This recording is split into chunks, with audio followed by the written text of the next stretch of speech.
সবাইকে স্বাগত জানাচ্ছি। আশা করি সবাই ভালো আছেন। আজকে আর একটা নতুন দিনে আর একটা নতুন ব্লগ শুরু করছি। তো এখন বাজে হচ্ছে ওই 11টা, আর আজকে হচ্ছে গিয়ে শনিবার। তো আজকে তো ডাক্তার সাহেব একদম ভোরবেলা উঠে মানে চানটুকুও করার সময় পায়নি, নার্সিংহোমে চলে গেছে। আর সেই জন্যে না আমি আজকে সমস্ত ঘরের কাজ কর্ম সব সেরে, বাসি কাজটা সব সেরে, রান্নাঘর পরিষ্কার করে টোরে না আজকে একদম গোপালকে শয়ন থেকে তুলে একদম মানে সব দেবতাদের পুজো করে দিয়েছি, গোপালেরও পুজো করে দিয়েছি। আর ডাক্তার সাহেব থাকলে তাকে তুলে দেয়, তারপরে আমি পুজো করি, সুবিধা হয়। বারবার করে পুজো করা তো সম্ভব নয়, কারণ সংসারে অনেক কাজও আছে। সবসময় খালি পুজো নিয়ে পড়ে থাকলে কি আর হবে বলুন? সেই জন্যে আমি বলি না, আজকে একবারে সবার পুজো করে পুজোটা সেরেই রেখে দিই বলে পুজো সেরেই উঠলাম। এখনও জলখাবার খাইনি, এবারে খাবো। এসে দেখি দুধটাও এসে গেছে, দিয়ে গেছে। তো একটুখানি চা জলখাবার খাই, খেয়ে তারপর ঘর সংসারের কাজ শুরু করবো। একটু তাড়াতাড়ি করতে হবে, কারণ অত ভরে গেছে তো ও চলে আসবে, কিছু না খেয়েই গেছে, তো তাড়াতাড়ি চলে আসবে। আর প্রচণ্ড ঠান্ডা, জানেন তো, ঠান্ডার চোটে শরীর খারাপ করছে। ঠান্ডা ভালো লাগছে ঠিকই, গরমের অত্যাচারটা নেই সেটা যেমন ঠিক, তবে সে ঠান্ডাটাকে হজম করাটাও কঠিন আছে, কারণ জলটা তো ঘাঁটতে হচ্ছে না। আর জল ঘাঁটলেই মানে কম্প দিচ্ছে শরীরে একবারে। মানে সবাই বলেছিল বারুনি চলে গেলে ঠান্ডা কমে যাবে। কোথায় কি ঠান্ডা, মাঘ মাস, ঠান্ডা কি যায় অত সহজে বলুন? সে এত ঠান্ডা না, সে ধারণার বাইরে। ঘরের মধ্যে যতক্ষণ আছি ঠিক আছে, ঘরের বাইরে গেলেই ঠান্ডা, প্রচণ্ড ঠান্ডা। সেদিনকে যে ভি-মার্টে গেছিলাম, সে হাত পা বেঁকে যাচ্ছে আসতে গিয়ে, জানেন তো, এত কষ্ট হচ্ছে। তো যাই হোক, কিছু তো করার নেই। ঠান্ডাও ঠান্ডার মনে ঠান্ডা তার সময় মতো থাকবে, আমাদের কাজকর্ম আমাদের করে যেতে হবে, তাই না? তো যাই হোক, চলুন আপনারা সঙ্গে থাকুন, আমার দেখতে থাকুন। এই ধনেপাতার বড়াটা আমার ছেলের খুব পছন্দের জিনিস। ধনেপাতা দেখলেই আমার ছেলে খুশি হয়ে যায়, যেই দেখে বাজার থেকে ধনেপাতা এসছে, শুধু বড়া বলে নয়, ধনেপাতাটাই ওর পছন্দ। আর ধনেপাতার বড়া খুব ভালোবাসে। এমনি দিনে এতে পেঁয়াজ টেঁয়াজ দিয়ে বানিয়ে দিই, আর আজকে তো শনিবার, আজকে তো আর পেঁয়াজ টেঁয়াজ দিতে পারবো না। এমনি একটু লঙ্কা দিয়ে, নুন হলুদ দিয়ে, বেসন দিয়ে ভেজে দিচ্ছি। আমার বাচ্চা তাতেই খুশি, তাই খেয়ে ও খুশি হয়ে যায়। ওর কথা মনে করেই আজকে বানালাম। আমি অনেককে দেখেছি শনিবার দিন মানে বটে নিরামিষ, কিন্তু পেঁয়াজ ব্যবহার করে, কিন্তু আমি করি না। আমার কাছে পেঁয়াজটা আমিষই, মাছ মাংসের মতোই পেঁয়াজটাও আমার কাছে আমিষ। সেই জন্যেই নিরামিষ তো নিরামিষই খাই সব। সেই জন্যেই ওর কথা মনে করেই আজকে অনেকটা ধনেপাতা সেদিনকে নিয়ে এসেছিলাম, তাই ভাবলাম আজকে একটুখানি ওকে ধনেপাতা বানিয়ে দিই, খেতে বসে দেখে খুশি হয়ে যাবে। খুব ভালোবাসে ছেলেটা, জানেন, ধনেপাতার বড়া। দেখুন এনাকে দেখুন, ইনি আবার এদিকে এসে জুটেছেন। কদিন ধরে আমি এখানে চা বিস্কুট খাই, তো এসে এখানে দাঁড়ায়, তো একটা করে বিস্কুট দিই, সেটা অভ্যাস হয়ে গেছে। এখন রোজ যেই দরজাটা খুলি একটা করে বিস্কুট খেয়ে চলে যায়। তো কালকের অনেকগুলো ভাত ছিল, আজকে কী করেছি, সেই ভাতটা একটুখানি দিয়েছি ওকে। ওই যে পেপারটা দেখছেন, ওই পেপারটায় করে একটুখানি ভাত দিয়েছিলাম, ব্যাস সেই থেকে দরজা যখনই খুলছি এইখানে এসে বসে থাকছে চুপ করে। দেখুন, থাক, একটা করে বিস্কুট তো রোজ দেবো, মায়া পড়ে গেছে, কি করি বলুন তো। এ হচ্ছে আমাদের ওই যে পাশের বাড়ির কুকুরটি, তার বান্ধবী আর কি। এই যে দেখুন, হোক আপনাদের ততক্ষণ একটা জিনিস দেখাই। দেখুন আমার বিস্কুটের ডাব্বাটা কালকে কি করেছে দেখুন, দেখছেন? সকালবেলায় উঠে চা খাবো, এক কাপ লিকার চা আর বিস্কুট খাই তো প্রতিদিন। সে চা খাবো বলে বিস্কুটের কৌটায় হাত দিয়ে চমকে গেছি, উপরটায় পুরো গুঁড়ো গুঁড়ো গুঁড়ো গুঁড়ো ভর্তি। আমি কি হলো দেখিনি, এই অবস্থা করে দিয়েছি, দেখছেন? কি আরম্ভ করেছে চিন্তা করুন। শেষ পর্যন্ত এবার বলুন তো আমি মানে রাখবো কোথায় জিনিস? সব কি আমাকে এখন তাহলে সেই স্টিলের ডাব্বা কিনতে হবে? দেখুন কি হাল করেছে।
ডাক্তার সাহেবও এক্ষুনি চলে এসছেন। এখন বাজে হচ্ছে 2:10। এই যে দেখুন মুগের ডাল, আর এখানে হচ্ছে এই যে ধনে পাতার বড়া, এখানে হচ্ছে লাল শাক ভাজা, আর এখানে হচ্ছে ডিম সেদ্ধ, আর এটা হচ্ছে এই যে বড়ি পোস্ত। আর আমার খাবারটা তো আমি যেমন ঘরে তুলে রেখে আসি, টেবিলে তুলে রেখে এসেছি। আর আজকে হাঁড়িতেই ভাত রইলো, ভাত আর মানে পাত্রে ঢালার আর সময় পাইনি। এখন তো এসে গেছে, আর আমি ঢেলে কি করব, ওই হাঁড়িতেই ভাত আছে যেমন থাক। তো দুজন দুদিকে চান করতে গেছে, আসুক, এলে পরে খাওয়া দাওয়া সারবে। তো চলুন আপনাদের সঙ্গে আবার পরে দেখা করবো। মানে আবার খাদি মেলা শুরু হয়েছে জানেন, ওই রাজবাড়ির ময়দানে যেখানে মেলাটা হয়েছিল, বড় মেলা, কুটির শিল্প মেলা, সেখানেই শুরু হয়েছে। কদিন ধরেই মাইকের আওয়াজ পাচ্ছি, তো আমি ভাবছিলাম বুঝি বারুণীর মেলা ঠেলা হচ্ছে। তারপরে দেখি এতদিন ধরে কি বারুণীর মেলা। তারপরে দেখলাম পেপারে লিফলেট দিয়েছে। তারপরে আমাদের কণাও আজকে বলছে, আমার বন্ধুকে একজনকে ফোন করেছিলাম, সেও বলে ওদের বাড়ির কাছে, তো বলছে আয় চলে আয় দেখবি আয়, এখানে এরকম খাদি মেলা শুরু হয়েছে, ভালো, প্রচুর লোকজন হচ্ছে। তাই যিশুকে বলছি কাল যদি তোর সময় হয় চল বিকেলবেলায় মা বেটায় যাব দেখতে মেলা। তা হাসছে। তো দেখি কি করা যায়। আর কি বলে, একটুখানি বাজার গেছিলাম, আমার তুলো শেষ হয়ে গেছে। ওই যে সে বলেছিলাম ডাক্তার সাহেবকে তুলো আনতে বলবো, ও সে রোজই আনছে তুলো আমার, বুঝলেন, রোজই সে তুলো আনছে। লাস্টে আমি আজকে গিয়ে নিয়ে এলাম, তুলো নিয়ে এলাম। আরও টুকিটাকি জিনিস আনার ছিল। এই যে একটা জলের বোতল এনেছি, এই যে আমি মানে 500 জলের বোতলগুলো যত থাকে না, যত পাই সবকে রেখে দিই। আর একটা ভালো জলের বোতল রেখে দিয়েছি, যখন বাইরে যাই সেটাই নিয়ে যাই। তো 500 যত জলের বোতল রেখে দিই, সেইটাই করে জল খেতাম। ডাক্তার সাহেবই শিখিয়ে দিয়েছিলেন, জল কম খাওয়া হতো, তো ওই জন্য বলতো তুমি একটা 500 জলের বোতল রেখে দেবে, সেইটা করে করে তুমি জল খাবে, মোট 3 লিটার জল খাবে সারাদিন, 3 থেকে 3.5 লিটার। তো ওই 500 একটা জলের বোতল কাছে থাকলে না সুবিধা হয়, ওটাই জল ভর্তি করে করে খেয়ে নিই, অভ্যাস হয়ে গেছে। তা সেই আমি যে বোতলটায় জল খেতাম সেটা নষ্ট হয়ে গেছে, তাই এই একটা বোতল নিয়ে এলাম। এমনি আর সেই স্টিলের যে বোতলগুলো যেগুলো আমার কাছে রয়েছে, ওই বোতল আর কিনে নিই আমি, না থাক, এই একটা ব্যবহার করবো আর ফেলে দেবো, আবার নতুন ডিজাইনের আর একটা নেবো। এই বোতলটা বেশ ভালো না, আমার দেখে বেশ ভালো লাগলো, নিয়ে এসেছি। এসে যে সাবান দিয়ে ধুয়ে জল ভরলাম। আর ডাক্তার সাহেবকে তো কৌটোটা দেখালাম, যে দেখো কি অবস্থা করছে। কণা শুদ্ধ দেখে বলছে হায় মামি, আলমারির ভেতর ঢুকে গেছে। আমার আলমারির এটা না, এই যে দেখছেন এটা ভেঙে গেছে, এই যে আটকে যায় না, এটা ভেঙে গেছে, যার ফলে এখান দিয়ে ঢুকে যাচ্ছে। দিয়ে বলে এইভাবে শেষ করে দিলে তুমি করবেটা কি। তাই দেখালাম ডাক্তার সাহেবকে, এখন কি করব জানি না। দেখি যদি মেছো বাজারে যাই, তাহলে ভাবছি না একটা সত্যি সত্যি ওই ইঁদুর মারার যে খাঁচা, সেই একটা নিয়ে এসে এবার চেষ্টাই করব। খুব চালাক জানেন, ধরা পড়তে চায় না, ভীষণ চালাক, বড় ইঁদুর তো, ধরা পড়তে চায় না কিছুতেই। আর কি যে অত্যাচার আরম্ভ করেছে না, কি করব আমি বুঝতে পারছি না। এইভাবে সব যদি শেষ করে দেয়, কোথায় কিসে মুখ দিয়ে রেখে দেবে বলুন তো, কিরকম ভয় লাগে। এই একটুখানি চা বসিয়েছে, যিশু তো আবার বেরোলো কাজে, আসুক, এলে পরে চা খাবো। ওরটা আমি এখন চা খেয়ে নিই, আর ওরটা রেখে দিয়ে এলে পরে গরম করে দিয়ে দেবো। চলো না, চাটা হয়ে গেছে, একটুখানি খেয়ে নিই, তারপরে আবার কথা বলছি আপনাদের। 10টা বাজে, বসে বসে একটু টিভি দেখছিলাম, দিয়ে এক বোতল জল যেই খেয়েছি না, আর কাঁপুনি লেগে গেছে জানেন। দৌড়ে গিয়ে যে জ্যাকেটটা গায়ে দিলাম, কি ঠান্ডা লাগছে গো। বাইরে বারান্দাতে তো যাওয়াই যাচ্ছে না, কাপড়গুলো একটু তুলে আনতে হবে, শুকিয়ে গেছে, সে যেতে ইচ্ছা করছে না। আর এমন কাঁপুনি লাগলো না জলটা খেয়ে, যে আর কিছু করতে ইচ্ছে করছে না। এই যে দেখুন খাদি মেলার লিফলেট দিয়েছে, বসে বসে দেখছিলাম, পড়ছিলাম, এমন কিছু নেই মেলাতে। ওই কি বলে, আচার, তারপরে কাপড়, এই সেই, তারপরে কি মধু, এই সমস্ত পাওয়া যাচ্ছে। এই সব পড়ছিলাম, বসে বসে দেখছিলাম আর কি। কি ব্যাগ এসছে, তারপরে উলের যে সামগ্রী এসছে, ডোকরার জিনিস এসছে, কাঠের হস্তশিল্প এসছে।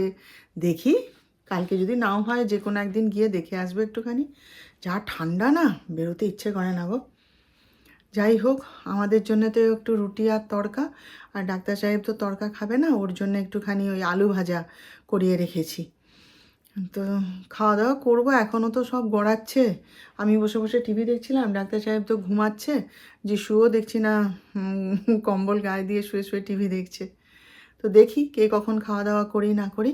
তাহলে আজকের মতো রাখলাম, আবার দেখা হবে আমাদের। আপনারা ভালো থাকবেন, আর আজকের ভিডিওটা ভালো লাগলে একটা লাইক, শেয়ার ও সাবস্ক্রাইব প্লিজ করে দেবেন। কেউ কিন্তু, আপনারা সবাই দেখছেন কিন্তু কেউ একটা সাবস্ক্রাইব করছেন না কিন্তু। প্লিজ একটুখানি সাবস্ক্রাইব করে দিন, নাহলে আমি এগোবো কী করে।